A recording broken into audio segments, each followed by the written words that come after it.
기호 전 의원, 안녕하세요. 네, 안녕하십니까. 네, 오랜만에 뵙습니다. 네, 반갑습니다. 예, 오랜만입니다. 오랜만이네요. 김경진 의원님 어떻게 지내셨어요?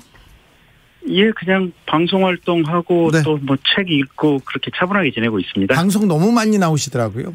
네. 네. 주진우 라이브가 1년 됐는데요. 주진우 라이브 1년 뭐 있었나, 어떤 일이 있었나 물어봤더니요. 김경진 의원하고 김남국 의원하고 싸운 일 기억나요? 그렇게 손든 사람들 많았어요. 그 유튜브 조회수가 뭐 100만 뷰를 넘었다는 얘기도 있던데요. 그게. 네. 자, 그래요. 하여튼 부끄러운 일입니다. 죄송합니다. 아이고, 참. 여러분께 다시 한번 사과 말씀드리겠습니다. 아니, 그 얘기가 아니고요. 검찰 개혁을 네. 위해서 우리가 뜨거운 한 걸음 가보자고요. 네, 네. 가보겠습니다. 네. 서기호 변호사님. 네. 김오수 전 법무부 차관 새 검찰청장 후보자가 되는데 어떻게 보십니까? 뭐 무난한 후보자라고 저는 생각합니다. 다예요, 그게? 아니, 어떻게 해서 무난하다 이렇게 얘기해 주셔야죠. 변호사님 왜 그래요? 네. 네. 아니, 저한테 시간을 많이 안 주시길래 그 전에. 그래서 단답형으로. 네. 기본적으로 검찰 내부에서 신망이 이제 두터운 편이시고요. 네. 워낙 일을 합리적으로 꼼꼼하게 잘 처리하시는 스타일이신데, 네. 이분이 특수통이시잖아요. 네. 특수부 출신 검사이면서도 어떤 그 정치 편향적인 수사나 언론의 플레이를 통해서 무리한 강압적인 인권 탄압적인 그런 수사들을 하지 않은 것으로, 그러니까 이제 합리적으로 수사를 해왔던 것으로 네. 많이 알려져 있고요. 네, 그렇게 보신다. 네, 그렇고 더군다나 이제 법무부 차관을 문재인 정부 하에서 하셨기 때문에 어떤 문재인 정부의 검찰 개혁의 방향에 대해서 이제 이해도가 높으신 편이다라고 네. 생각이 됩니다. 자, 어떻게 보십니까, 김경진 의원님? 예, 잘 골랐다 이렇게 저는 평가를 하고 있습니다. 까칠한 김경진도 잘 골랐다. 예, 사실은 김오수 지금 총장 지명자도 그렇고, 그다음에 조남관 대검차장도 그렇고, 저 검찰에 있을 때 친구들로 같이 지냈던 사이들입니다. 네. 그러니까 제가 이제 고대 법대 83학번이고, 그 조남관 차장이나 김오수 지명자 같은 경우는 서울대 법대 83학번들인데요. 친구군요. 네. 예, 이제 기수는 뭐 20기, 21기, 24기 이랬는데, 어쨌든 예. 친구처럼 이렇게 편하게 지내오던 사이들인데, 네. 김오수 차관 같은 경우는 검사 시절에 옆에서 제가 보고 있을 때, 그러니까 어떻게 보면 또래가 또래한테 참 존경할 만하다, 이제 이런 생각을 가지기가 쉽지가 않은데, 예. 제가 평검사할 때 옆에서 이 김오수 당시 검사에 대해서는 정말 존경할 만하다, 이제 이런 생각들을 좀 했었고요. 그래요? 위에서 뭐라고 얘기하든지 간에 본인 판단과 본인의 강단이 좀 분명하게 있었고, 예. 그다음에 뭐랄까 이게 마찰음이 나지 않게 모나지 않게 소리 소문 없이 원칙을 관철하려고 했던 아마 그랬던 모습으로 기억하고 있어서 네. 그리고 기본적으로 이제 공직자라고 하는 것이 일 열심히 하는 게 가장 기본 최소한의 덕목이거든요 보면. 네. 근데 예. 정말로 김오수 그때 당시 검사 일 열심히 했었고 그런 모습 보면서 존경할 만한 검사고 저 친구는 나중에 잘 되겠구나 했는데 네. 사실은 제가 저 스스로 국회의원 될 거 생각 못했지만 저도 이번에 또 김오수 총장 지명자 될 것 예상도 못했었는데. 그럼 김경진 의원 옛날 기준으로 보면 네. 어쨌든 좋은 사람 잘 지명했다 이렇게 판단하고 있습니다. 솔직히 그러면 누구 예상하셨어요? 김오수 아니면 조남관 둘 중에 한 명이 될 거라고 생각을 했습니다. 둘 중에 하나 했는데 무난하다 이렇게 보시는 거군요. 네, 그렇습니다. 무난한 게 아니고 네. 이게 이제 강단이나 여러 가지 어떤 사람의 기준으로 보면 훌륭한 사람 잘 고른 겁니다. 예. 그런데 뭐 잘한 건 잘했다고 하는 또 김경진 의원입니다. 예, 김경진 의원께서 친분을 많이 과시하셨는데 저도 사실은 김오수 차관님과 친분이 있습니다. 그 어때? 좀 자랑하세요. 괜찮아요. 저는 그 사법연수원에서 네. 2년간 이제 배울 때. 예. 2년차 때 2개월씩 법원, 검찰, 변호사 이렇게 갔다죠. 심수습을 하거든요. 시보하죠, 시보. 네, 시보라고 합니다. 네. 그때 김오수 검사님 밑에서 제가 2개월 동안 시보를 했어요. 그런데요.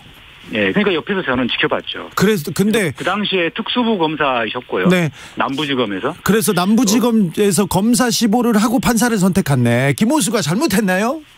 그 2개월 한 다음에요. 네. 끝날 때 저를 술 사주시면서 네. 검찰로 오라고 저를 굉장히 설득하셨어요. 네. 그런데 왜 안 가셨어요? 근데 김호수 검사님이 일하시는 모습은 되게 이제 존경스럽고 보기 좋았는데. 네. 저는 개인적으로는 이제 스타일이 이제 판사가 더 맞는 것 같아서 그렇게 한 것이고요. 특별한 이유는 없었습니다. 김호수 검찰총장 후보자에 대해서 주변에서도 그렇고 다 좀 뭐라고 하나 칭찬 일색입니다. 그래서 적이 없는 것 같아요. 그렇습니다. 그러니까 제가 그때 2개월간 지켜봤을 때 느낌은 한마디로 말하면 이런 거예요. 수사를 굉장히 예리하게 잘 하시면서도 수사의 절제도 잘 하시더라는 거죠. 네. 그러니까 무슨 말이냐면 이 특수부가 이제 직접 수사를 많이 했지 않습니까? 네. 직접 수사를 많이 하는데 왜 검찰의 수사권, 기소권 분리해야 되느냐 이런 이야기 나오느냐. 이 무리하게 수사를 해왔기 때문에 그런 거잖아요. 예. 직접 수사를 하다 보니까. 네. 기소권, 수사권을 다 갖다 보니까. 네. 그런데 김호수 검사님은 이제 특수부 수사 검사로서 직접 수사를 많이 하셨지만 굉장히 절제 있게 그러면서도 아주 예리하게 수사를 하시는 편이었고 그래서 흔히 특수부 검사들이 그래서 이렇게 막 무리한 수사를 하다 보면은 이렇게 그 라인을 타고 막 많이 가잖아요. 무슨 나 누구 라인 뭐 해가지고 출세지향적으로 많이 가는데 이분은 거꾸로 출세지향적이신 분이 아니었어요. 네, 알겠습니다. 그래서 주로 한직을 많이 돌아셨죠. 이성윤 서울지검장은 검찰총장 후보에 오르지 못했습니다. 앞으로 어떻게 될까요, 김경진 의원님? 사실 지금 이번 정부가 그러니까 이제 김호수 총장 후보자를 지명한 것은 그건 잘한 인사지만. 자, 시작합니다. 네. 그렇게 얘기하실 필요는 없어요. 아니, 저 듣고 싶어서요. 네. 자, 이제 검찰은 어떻게 해야 되나, 이성윤은 어떻게 가야 되는지 이 방향에 대해서 알려주십시오. 지금 문재인 정부가 이제 검찰 인사에서 잘못된 시그널들을 많이 주고 있어요. 그러니까 가령 대표적으로 친정권 메시지만을 이렇게 공직자임에도 불구하고 SNS를 통해서 계속해서 내고 있는 이문정 검사라든지 또 진모 검사라든지 뭐 이런 분들 중용을 한다든지 또 광주지검 차장검사 같은 경우는 독직폭행죄로 기소가 됐음에도 불구하고 직무집행 정지를 안 하고 그냥 승진됐죠. 현재 그 직에서 그대로 일을 하도록 한다든지 과거 같으면 상상도 할 수 없는 어떤 업무 행태를 문재인 정부에서 보이고 있는데 그런 어떤 흐름을 가지고 본다면 이성윤 지검장 같은 경우도 지금 벌써 언론에서 이제 추측 보도라든지 가능성과 관련된 기사가 나오는 게 서울중앙지검장에 그대로 유임 가능성이 있다라고 이제 보도가 나오는데 저도 아마 그럴 가능성도 좀 충분히 있지 않느냐. 네. 근데 이제 그런 대목들이 사실은 국민들이 보기에는 대단히 좀 우려스러운 대목이다. 그렇게 판단하고 있습니다. 네. 서기호 변호사님. 예. 그런데 저는 이제 이성윤 지검장에 대해서는요. 너무 언론에서 그 친정부 성향이라고 이렇게 이야기하는데 실제로 이성윤 지검장이 뭐 아주 구체적으로 어떤 튀는 어떤 행동이나 뭐 그런 수사를 한 것은 없습니다. 오히려 윤석열 총장 체제 하에서 이 지금 갑작스럽게 김학의 건을 끄집어내 가지고 그 김학의 건에 대해서 수사 외압을 행사했다 이렇게 오히려 무리한 수사를 지금 이성윤 지검장이 하면서 마치 이제 이성윤 지검장이 친정부 성향 이런 것처럼 이렇게 너무 어떤 정치적인 관점으로 이성윤 지검장을 매도하고 있다고 저는 생각을 하고요. 특히 이제 한동훈 그 검사에 대해서 네. 포렌식을 제대로 하지 않았기 때문에 이거에 대해서 불기소 처분을 하지 않고 있는 건데 불기소하든 기소하든 포렌식을 제대로 해야지 그 수사 결과가 나오는 건데 그걸 안 하고 있는 상태에서 지금 수사팀에서 그걸 무리하게 불기소를 하려고 하니까 그것을 이제 보류시키고 있는 거기 때문에 그 부분은 조금 오해가 좀 있다. 오히려 언론에서 과도하게 이성윤 지검장에게 친정부 성향이라는 그 잘못된 네. 메시지를 알겠습니다. 유시민 노무현재단 이사장을 기소했습니다. 명예훼손죄인데요. 이 부분은 어떻게 보시나요, 김경진 의원님? 그럼 뭐 본인 스스로 인정을 이제 자백을 했죠, 얼마 전에. 그리고 이제 죄송하다라고 이제 말씀을 했고. 사과를 했죠, 자백. 네, 사과를 했고. 근데 어쨌든 이게 반복적으로 본인 유튜브라든지 또 여러 언론에서 공개적으로 지금 한동훈 검사장이 이게 노무현재단 계좌를 본 것처럼 허위 사실을 유포했었던 거 아니겠습니까? 예. 그러니까 이제 사과를 했던 점은 어떻게 보면 양형의 정상 참작은 할 수는 있겠지만 범죄가 인정되는 이상 그건 뭐 당연히 기소할 수밖에 없는 거고 그건 뭐 당연한 검찰의 기소 처리다 저는 그렇게 보고 있습니다. 당연한 검찰의 기소였다 얘기합니다. 서기호 변호사님. 저는 이제 검찰이 무리하게 기소를 했다고 생각하는데요. 그 이유는 대법원 판례에 따르면은 공인에 대해서 허위사실에 대한 명예훼손죄를 적용함에 있어서는 되게 신중하게 해야 된다라고 예. 하고 있습니다. 네. 왜냐하면 공인은 이제 비판을 이제 받는 입장, 비판을 감수해야 되는 입장이 있기 때문에 공인에 대해서 어떤 허위사실을 유포했다고 해서 곧바로 명예훼손 되는 건 아니다. 그리고 다만 이제 너무 악의적인 표현을 써서 이렇게 했을 때는 이제 문제가 이제 그거는 이제 명예훼손죄가 인정되고 모욕죄가 인정되기도 하고 그렇습니다만은 지금 지금 이번에 문제가 됐던 사과했던 것은 검찰이 그 계좌를 들여다봤다는 것은 자기가 입증하지 못했다라는 차원에서 그걸 사과한 것이지 범죄를 인정해서 나 유죄다라고 자백해서 사과하고 그런 차원은 아닌 거죠. 네. 김경진 의원님. 그런데 그때 이제 검찰에서 노무현 재단 계좌를 들여다봤다라고 하는 그 유시민 이사장의 이제 유튜브 내용을 이제 여러 군데서 얘기를 하셨지만 한 군데 것을 저도 들어봤거든요. 들어봤는데 심지어는 그때 당시에 유시민 이사장께서 뭐라고 얘기를 하셨냐면 대검에서 공식적으로 통보를 받았다. 그래서 그런 사실이 없다라고 공식적으로 문건을 통지를 받았다고 하는 이런 얘기까지 하셔요. 그러니까 국가기관인 검찰에서 공식적인 문서를 통해서 그런 사실이 없다고 얘기를 하는데도 계속해서 틀림없이 했다라고 이렇게 허위 사실, 허위 음모론을 얘기를 하셨다면 그 부분은 대단히 잘못된 것이 아닌가 싶고요. 어쨌든 이게 유시민 이사장이 우리 사회의 인재로서의 덕목과는 별도로 본인이 범법행위를 했으면 그거는 기소되는 어떤 범죄가 인정이 되면 당연히 기소받고 그 다음에 처벌 형량은 또 판사님이 정하는 거 아니겠습니까? 네. 자, 다음 이슈로 넘어가 보겠습니다. 최강욱 의원에 대해서 허위 사실 유포를 했다는 혐의인가요? 공직선거법 위반 혐의로 검찰에서 당선 무효형인 벌금 300만 원 구형했습니다. 이 건은 어떻게 보시는지요? 김경진 의원님? 예, 일단 이제 요번 제목은 공직선거법 위반인데 실은 네. 지난번에 조국 장관 아드님 인턴 확인서하고 실질적으로 같은 내용 아니겠습니까? 네네. 보면. 예. 그래서 그 인턴 확인서와 관련해가지고 지난번에 1심 법원에서 지금 유죄 판결이 있었고 네. 그게 집행유예 판결이었던 걸로 기억하고 이게 지금 항소심에 가 있는 거 아니겠습니까? 네. 예. 그렇다고 한다면 논리적으로 아마 이 부분도 유죄 판결이 성립될 가능성이 크고요. 어쨌든 법원에서 판결 나오는 거 봐야겠죠. 근데 최소한 지난번에 1심의 유죄 판결이 맞다라고 한다면 국회의원식이나 되시는 분이 그 부분에 대해서는 좀 많이 부끄러워해야 되지 않겠습니까? 국민들에게 좀 사과도 하고 사죄도 하고 이렇게 해야 되지 않겠습니까? 서기호 변호사님. 예, 지난번 입시 업무방해 그 부분에와 이제 같은 취지인데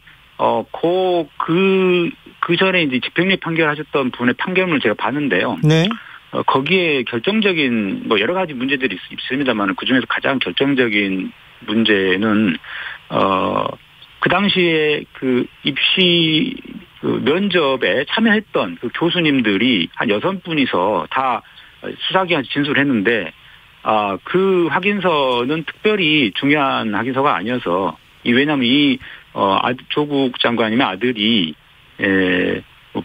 로스쿨을 지망한 게 아니고 정치학과인가요? 그쪽을 지망했던 상황이기 때문에 법무법인에서의 근무했다라는 그 확인 내용은 직접적인 관련이 없거든요.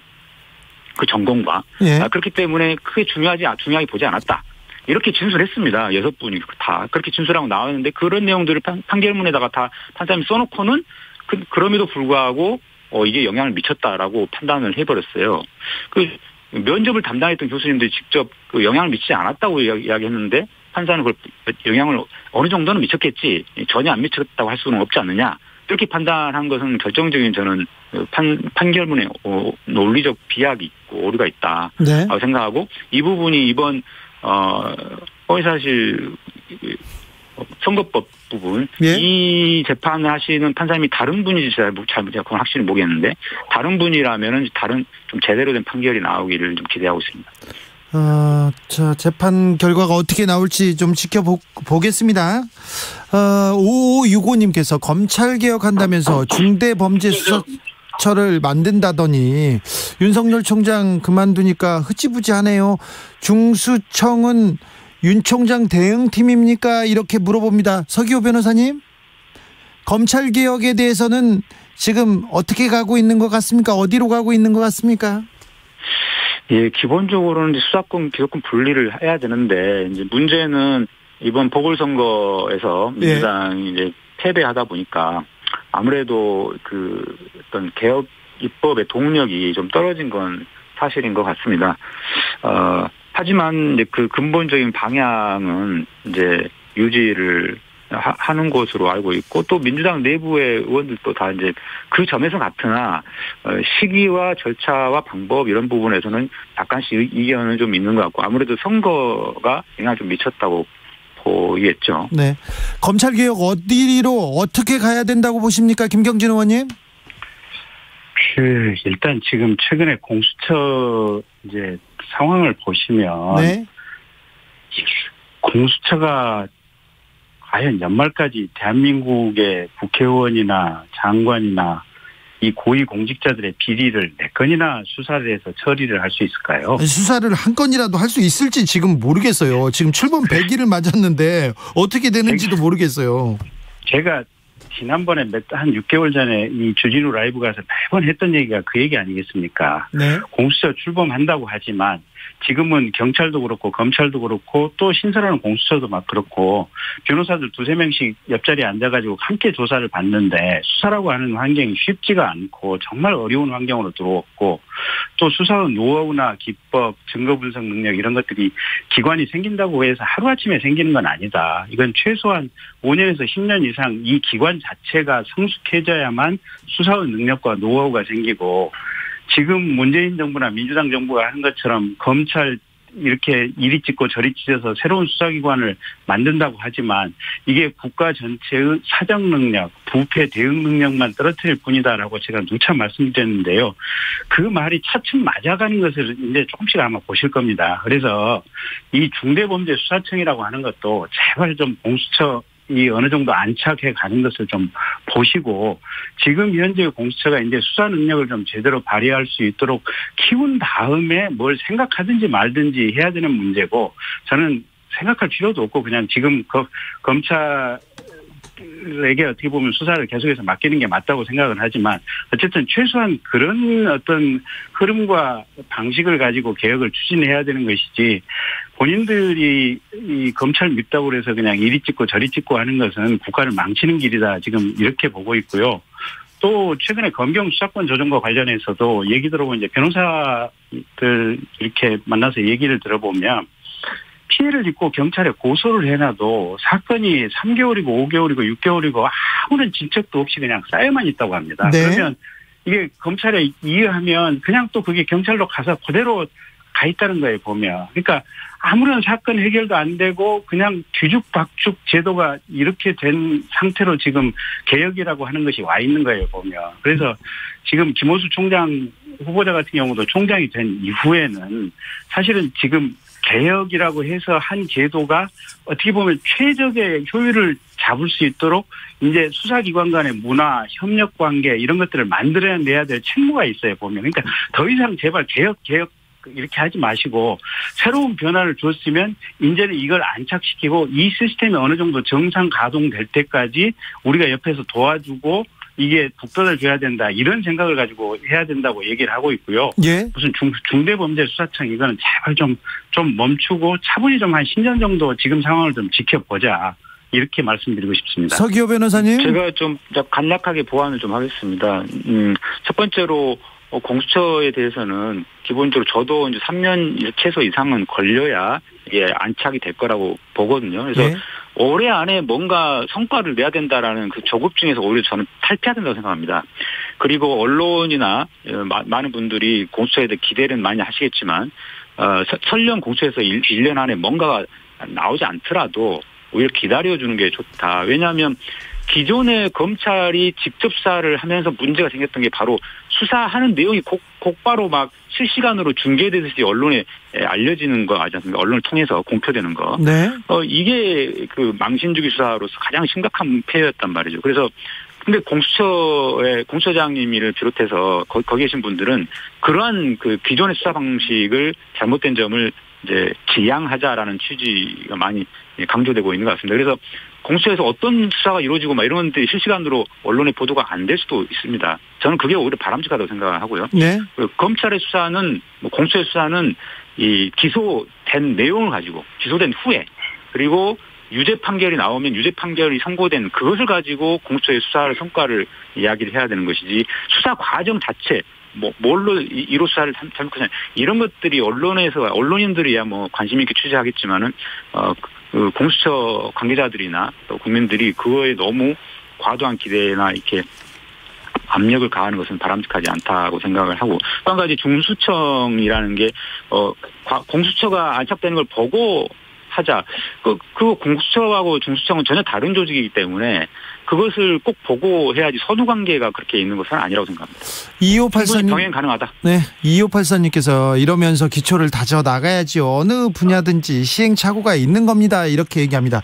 근데 검찰과 공수처 그리고 경찰 이 수사권도 조정해야 되고 지금 인력도 조정해야 되고 그다음에 예산도 좀 조정해서 안착시킬 필요가 있는 것 같습니다. 지금 공수처의 시스템으로는 조금 부족하다, 모자란다 이런 얘기도 있는데요. 좀 보완해야 할 점은 뭔지요, 김경진 의원님? 일단 이제 수사 능력을 좀 보완을 해야 됩니다. 그러니까 이게 거기 검사하시다 오신 분들이 이제 곧바로 오신 분은 없고 그것도 중간에 이제 아마 변호사 생활을 하시다가 이제 이렇게 공수처 검사로 오신 분들이 4분 정도 있다 그러고요. 네. 나머지 10 몇 분은 그냥 곧바로 변호사 생활만 하다가 아마 이게 공수처 검사로 오셨다고 그래요. 근데 네. 저도 검사 생활, 변호사 생활을 해봤지만 이게 변호사라고 하는 것은 기본적으로 이 한쪽 그러니까 이 의뢰인 쪽의 얘기만을 듣는데 조금 더 약간은 더 익숙해 있거든요, 보면. 네. 네, 그러다 보니까 이게 검사처럼 어떻게 보면 이쪽 저쪽 두루두루 얘기를 들으면서 그러면서도 필요한 방향을 잡고 증거를 수집해야 되는 그런 부분이 조금 부족할 수가 있고요. 그다음에 여러 가지 이렇게 계좌 추적이라든지 객관적인 물증 수집이라든지 또 증거 가치 이를 어떻게 평가할 것이라든지 이런 부분들이 사실은 조금은 좀 부족할 수가 있습니다. 그래서 그런 부분과 관련해서 어쨌든 좀 어떤 각각의 공수처 검사님들의 실무 역량을 좀 이렇게 많이 늘리는 것이 가장 급선무가 아닌가 싶고요. 예. 그다음에 두 번째는 이제 검찰이나 경찰의 이 과학수사 분석기관들이 있거든요. 대검의 과학수사실이라든지 또 경찰의 국가수라든지 이제 이런 분들과 어떻게 보면 얼마만큼 구체적인 협조 관계를 잘 만들어내느냐. 이런 부분들이 아마 공수처한테 지금 가장 화급한 부분이 아닌가 이렇게 봅니다. 서기호 변호사님. 네, 저도 비슷한 의견인데요. 일단 기본 실력을 자체적으로 키워야 되니까 시간이 좀 필요할 테고 또 한 가지는 이제 검찰에서 공수처를 어떤 경쟁기관이나 어떤 검찰의 권한을 뺏어가는 어떤 기관 이렇게 생각을 해서 자꾸 발목 잡기를 하려고 하기보다는. 네, 서기호 변호사님 뒤에 있는 분 좀 조용히 하라고 하세요. 네. 혼내고 하셔도 됩니다. 네. 본인 기존에 검찰이 가졌던 이제 수사 경험, 노하우 같은 것들을 좀 같이 아까 협력 플레이를 통해서 이렇게 실제로 무슨 수사에서 협력을 하는 건 아니죠. 네. 하지만 그런 부분들에 대한 어떤 노하우 같은 것들을 좀 이렇게 이전하는 데 있어서 협조하고 네. 그런 게 좀 필요하다고 생각이 듭니다. 네. 이 공수처가 왜 생겼는지를 검찰에서는 생각을 해서 검찰이 그동안 수사를 제대로 하고 자기 식구 특히 자기 식구 감싸기 이거 안 했으면은 이 공수처가 생길 리가 없지 않습니까? 예, 알겠습니다. 그렇기 때문에 예, 그렇습니다. 여기서 마무리하겠습니다. 김경진 의원님. 예. 보고 싶다는 분들이 많습니다. 서기호 판사님 보고 싶다는 분들이 많습니다. 다음 시간에는 스튜디오로 모시겠습니다. 감사합니다. 네, 다음에는 얼굴 보여드리겠습니다. 네, 감사합니다. 감사합니다. 초지일검 마치겠습니다. 저스틴 팀버레이크 Can't Stop Feeling 들으면서 저는 잠시 쉬었다가 6시